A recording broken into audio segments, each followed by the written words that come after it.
Hamas সম্মতি দিলেই গাজায় যুদ্ধবিরতি কার্যকর হবে বলে দাবি করেছেন মার্কিন প্রেসিডেন্ট ডোনাল্ড ট্রাম্প। আর ইসরায়েলের প্রধানমন্ত্রী নেতানিয়াহু বলেছেন জিম্মিদের কয়েকদিনের মধ্যেই ফিরিয়ে আনতে পারবেন।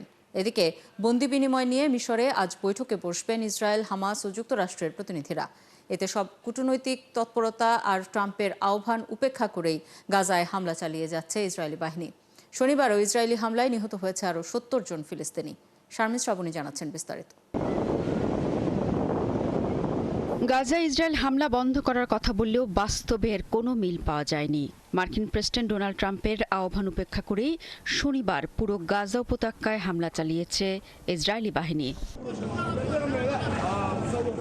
গাজা সিটিতে হামলার তীব্রতা ছিল সবচেয়ে বেশি। সেখানে অন্তত ৪৫ জন নিহত হয়েছেন। তুফা এলাকায় একটি বাড়িতে ইসরায়েলি হামলায় নারী ও শিশুসহ ১৮ জন প্রাণ হারান।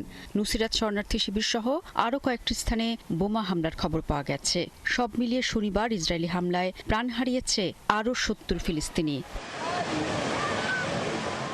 ফিলিস্তিনি গোষ্ঠী হামাস অভিযোগ করেছে ট্রাম্পের আহ্বানের পরও ইসরায়েলি সেনারা গাজায় হত্যাযজ্ঞ চালাচ্ছে, যা নেতানিয়াহুর মিথ্যাচারের প্রমাণ। যদিও ফিলিস্তিনের গাজায় যুদ্ধবিরতি ও বন্দি বিনিময়ের আলোচনায় বড় অগ্রগতি হয়েছে বলে দাবি করেছেন প্রেসিডেন্ট ট্রাম্প। ট্রুথ সোশ্যালে ট্রাম্প জানান, হামাস নিশ্চিত করলে যুদ্ধবিরতি তাৎক্ষণিকভাবে কার্যকর হবে, শুরু হবে জিম্মি ও বন্দি বিনিময়। পরবর্তী ধাপের সেনা প্রত্যাহারের প্রস্তুতি নেওয়া হবে বলেও জানান মার্কিন প্রেসিডেন্ট। এর আগে আরেক পোস্টে যুদ্ধবিরতি চুক্তি কার্যকর করতে হামাসকে দ্রুত পদক্ষেপ নেওয়ার আহ্বান জানিয়েছিলেন তিনি।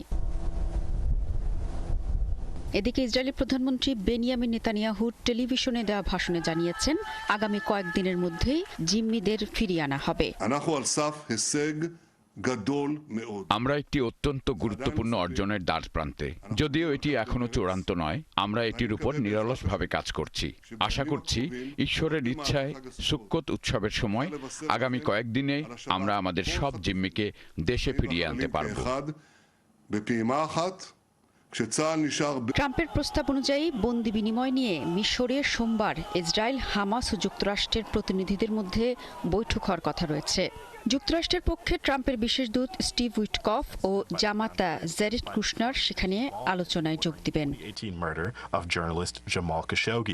Sharmin Shrabani, ৭১। Global Sumud flotilla নৌবহর থেকে আটক করা ১৩৭ জন মানবাধিকার কর্মীকে তুরস্কের রাজধানী ইস্তাম্বুলে ফেরত পাঠানো হয়েছে। ইসরায়েলি পররাষ্ট্র মন্ত্রণালয়ের বরাতে এই তথ্য জানিয়েছে টাইমস অফ ইসরায়েল। তুরস্কের পররাষ্ট্র মন্ত্রণালয় জানিয়েছে ১৩৭ জন শনিবার তুর্কি এয়ারলাইন্সের একটি ফ্লাইটে ইস্তাম্বুলে নেওয়া হয়েছে। তাদের মধ্যে ৩৬ জন তুরস্কের নাগরিক। ফেরত পাঠানো কর্মীদের মধ্যে যুক্তরাষ্ট্র, সংযুক্ত আরব আমিরাত, Algeria, Morocco, Italy, Kuwait, Libya, Malaysia, Mauritania, Switzerland, Tunisia ও জর্ডানের নাগরিক রয়েছেন। গ্লোবাল সুমুদ ফ্লোটিলায় অন্তত ৪৪টি দেশ থেকে ৫০০ জনেরও বেশি অংশগ্রহণকারী যোগ দেন।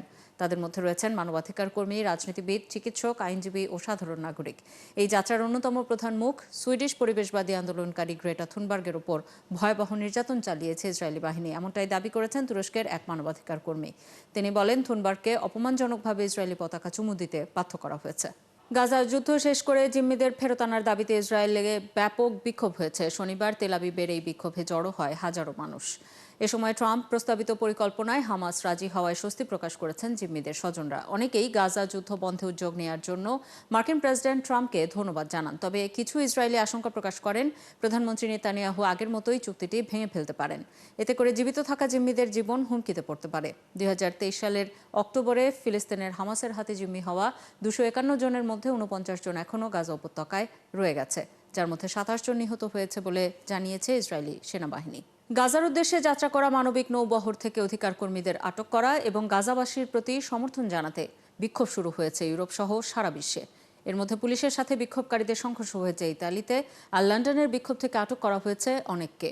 বিস্তারিত রিপোর্টে। ফিলিস্তিনের প্রতি সমর্থনে বিক্ষোভে নেমেছেন লন্ডনের মানুষ। আয়োজক ছিল নিষিদ্ধ ঘোষিত ফিলিস্তিনিপন্থী দল প্যালেস্টাইন অ্যাকশন। বিক্ষোভ থেকে ৭৫ জনকে আটক করা হয়েছে। ম্যানচেস্টারের একটি সিনাগগে হামলার পর তাদের আটক করা হয়। এদিকে শনিবার সন্ধ্যায় রোমে ফিলিস্তিনি সমর্থক বিক্ষোভকারীদের সাথে পুলিশের সংঘর্ষ হয়েছে। এ সময় জলকামান ও কাঁদানে গ্যাস ব্যবহার করে পুলিশ। সেখানে আটক করা হয় বেশ কয়েকজন বিক্ষোভকারীকে। রাজধানী রোম ছাড়াও ইতালির বিভিন্ন শহরে গাজায় যাওয়া আন্তর্জাতিক নৌবহরে ইসরায়েলি বাধার প্রতিবাদে চলছে বিক্ষোভ। অন্যদিকে গাজায় যুদ্ধ এবং মানবিক নৌবহরে ইসরায়েলি হামলার প্রতিবাদে শনিবার স্পেনের রাজধানী মাদ্রিদে হাজার হাজার মানুষ বিক্ষোভ করেছে। ফিলিস্তিনি পতাকা হাতে ইহুদিবাদ বিরোধী স্লোগান দেন বিক্ষোভকারীরা। বলেন, যুক্তরাষ্ট্রের মতো কট্টর ইসরায়েলপন্থী ফিলিস্তিনিদের ভবিষ্যৎ নির্ধারণ করতে পারে না। হামাস খুব জটিল পরিস্থিতিতে আছে। শুধু নিজের কথা তো নয়, সবার কথাই তাদের ভাবতে হচ্ছে। কিন্তু যুক্তরাষ্ট্র যদি ফিলিস্তিনের ভবিষ্যৎ নির্ধারণ করে তা ঠিক হবে না।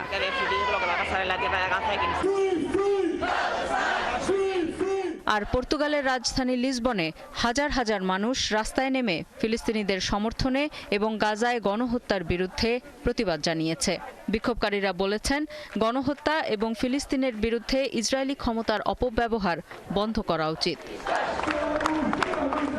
ওদিকে আবার আয়ারল্যান্ডের ডাবলিনে গাজা যুদ্ধ এবং আন্তর্জাতিক নৌবহরে বাধা দানের নিন্দা জানিয়ে মিছিল করেছেন হাজার হাজার বিক্ষোভকারী। ইসরায়েলের বিরুদ্ধে ব্যবস্থা নিতে আইরিশ সরকারের প্রতি আহ্বান জানান বিক্ষোভকারীরা।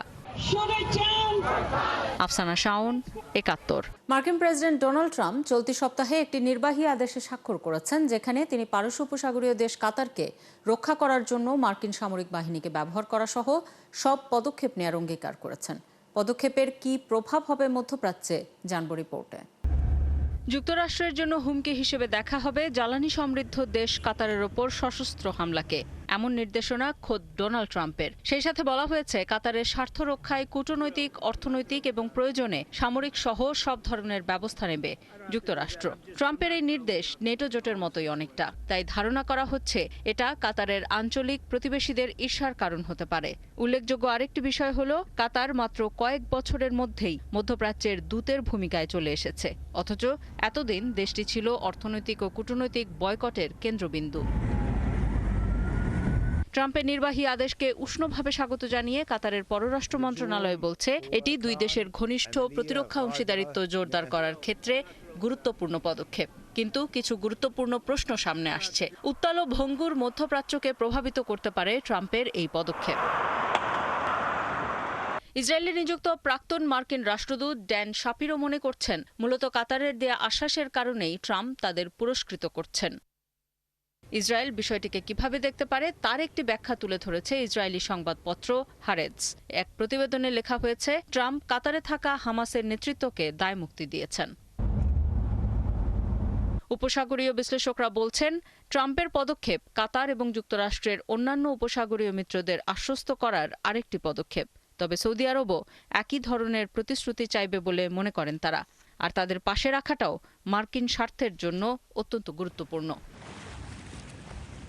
তবে ট্রাম্পের ঘনিষ্ঠ কর্মী লরা লুমার বলেছেন, কাতার আমেরিকার জন্য মিত্রের চেয়েও হুমকি হয়ে দাঁড়ানোর সম্ভাবনাই বেশি। আফসানা শাওন, ৭১।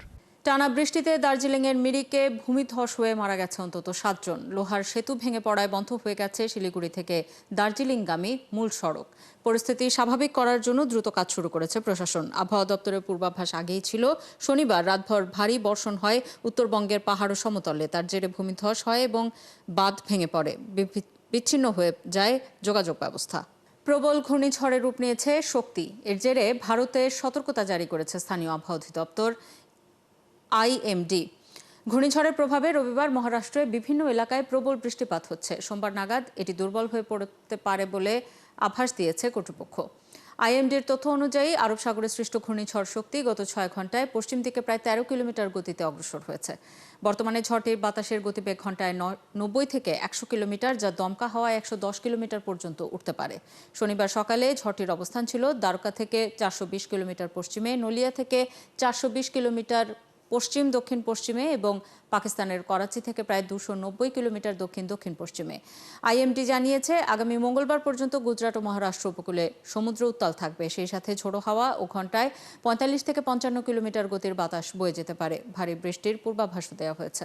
ইন্দোনেশিয়ার পূর্ব জাভার সিদোআর্জো শহরে মাদ্রাসা ভবন ধসের ঘটনায় নিহতের সংখ্যা বেড়ে দাঁড়িয়েছে ৩৭ জনে। এই ঘটনায় এখনও নিখোঁজ রয়েছেন ২৬ জন। যত সময় যাচ্ছে তাদের বেঁচে থাকার আশা ততই ক্ষীণ হয়ে যাচ্ছে। দেশটির জাতীয় অনুসন্ধান ও উদ্ধার সংস্থা জানিয়েছে রবিবার সকাল পর্যন্ত 141 জনকে উদ্ধার করা হয়। এই ছিল আজকের আয়োজনে। বিশ্বের নানা প্রান্তের নানা রকম সব খবর নিয়ে কাল সকাল 9:30টায় আবারও হাজির হবে বিশ্বযোগ।